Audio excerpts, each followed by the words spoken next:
2013 March 13 ഞാൻ ഇദ്ദേഹം തിരഞ്ഞെടുക്കപ്പെട്ടു. അതിൻ്റെ ഈ പറയുന്ന വെള്ളപ്പുക വരുന്നു, അതിൻ്റെ ബാൽക്കണിയുടെ ജനാല തുറക്കുന്നു, ഇദ്ദേഹം കടന്നു വരുന്ന ആദ്യത്തെ വാക്ക് ബൊനസേര, ഗുഡ് ഈവനിങ്. അങ്ങനെ ചരിത്രത്തിൽ ഒരു പോപ്പും പറഞ്ഞിട്ടില്ല. കാരണം സാധാരണ മനുഷ്യന്റെ ലാംഗ്വേജ് ആയത്.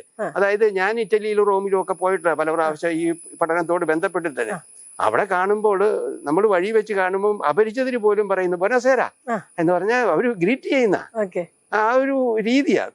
അയാൾ വന്നു നിന്നിട്ട് വളരെ ഔദ്യോഗികമായിട്ട് വന്നു നിന്നിട്ട് ഒരു സഭയുടെ ഏറ്റവും തലപ്പത്തുള്ളവൻ വളരെ ഇൻഫോർമലായിട്ട് ബൊനസേര, അവരും തിരിച്ചു പറയുന്നു ഗുഡ് ഈവനിങ്. എന്നിട്ട് ഇയാൾ കൊച്ചു വർത്താനം പറയാം, എന്നൊക്കെയാണ് വിശേഷം, അതാണ് എന്നൊക്കെ പറഞ്ഞു പോയ കൂട്ടത്തിലാ ഇദ്ദേഹം പറയുന്നത്, അല്ല ഞാൻ വന്നത് ഒരു ബ്ലെസ്സിങ് തരാനാ. ഇയാൾ ഈ ബ്ലെസ്സിങ് എന്ന് പറഞ്ഞ് വളരെ നിസ്സാരമായിട്ട് പറയുന്നത് ഊർബി തോർബി എന്ന് വളരെ ഫോർമലായിട്ട് പോപ്പുമാര് വളരെ ചുരുക്കം അവസരങ്ങളിൽ കൊടുക്കുന്ന ഒരു ബ്ലെസ്സിങ് ആണ്. അത് ആശീർവാദം.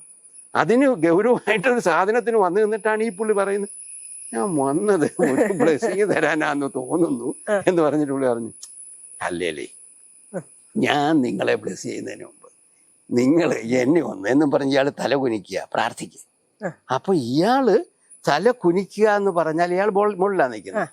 അപ്പൊ ഈ TV ക്യാമറകളെല്ലാം ഫോക്കസ് ചെയ്യുന്ന അവിടെയുള്ള ഓഡിയൻസ് ആ വറ്റിക്കാൻ സ്ക്വയറിന്റെ നിറച്ചാള് നിൽക്കുക. കാരണം ഇയാൾ ആരാന്ന് തെരഞ്ഞെടുക്കപ്പെടുന്ന ആളെ കാണും.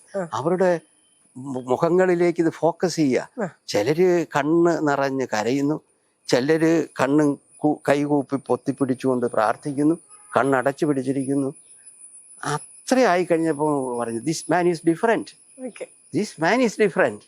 എന്നിട്ടും ഇയാള് പിന്നെയും അത് കഴിഞ്ഞിട്ട് വർത്താനം പറഞ്ഞ് മുന്നോട്ട് പോയപ്പോൾ ഇത് നിർത്തണമല്ലോ അവിടെ ഇത് പുള്ളി ഇങ്ങനെ വർത്താനം പറഞ്ഞുകൊണ്ടിരിക്കുക.